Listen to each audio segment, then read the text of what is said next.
These cookie-shaped felt ornaments I think are one of my most popular tutorials, and I finally made a digital pattern for you. The key is soft felt, not stiff. And then I recommend printing my pattern onto this stick-on stabilizer. It's really easy to use, but you can also just print it onto a regular piece of paper and then cut it out and trace. Whenever I share tutorials, I try to share steps and supplies for different budgets, and you can make these very inexpensively. Once you've cut out all three shapes, my suggestion is to tack the icing to the cookie colored felt with a few stitches and key points.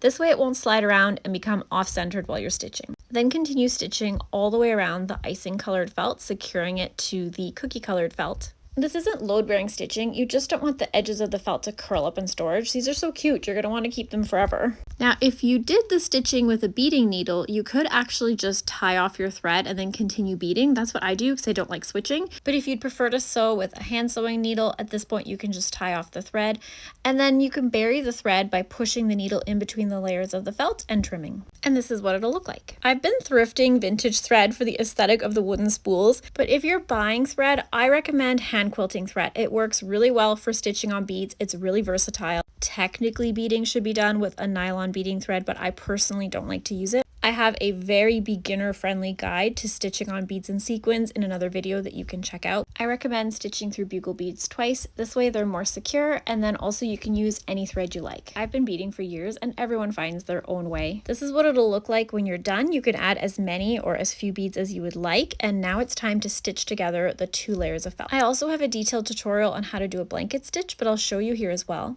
I start by bringing the needle through the top layer of the felt. This way I bury the knot inside.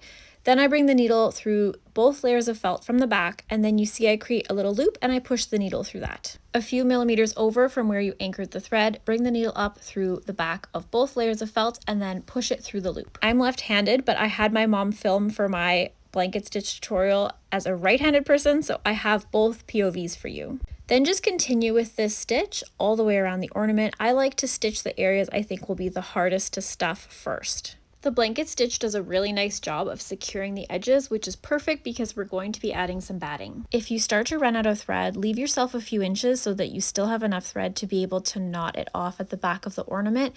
And then again, you can just push the remainder of the thread back through the felt, and this just buries the end and you can trim off the excess. To pick up the stitching again, first I want to bury my knot. So I push the needle through the top layer of that back piece of felt, going through the last loop that I created. This way the knot is anchored really nicely, and then you can just continue stitching as if you never ran out of thread. If you've never sewn before and you're like, wait, what? I promise you that felt is very easy to sew and you will get the hang of it. Don't forget to leave an opening to stuff the ornament.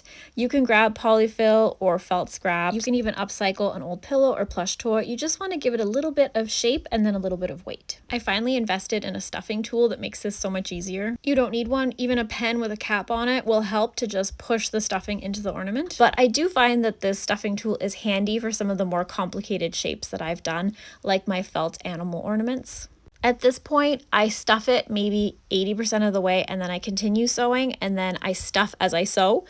This is where the stuffing tool comes in handy, just getting those last little fibers in, and then I complete the stitching and tie off the thread once again.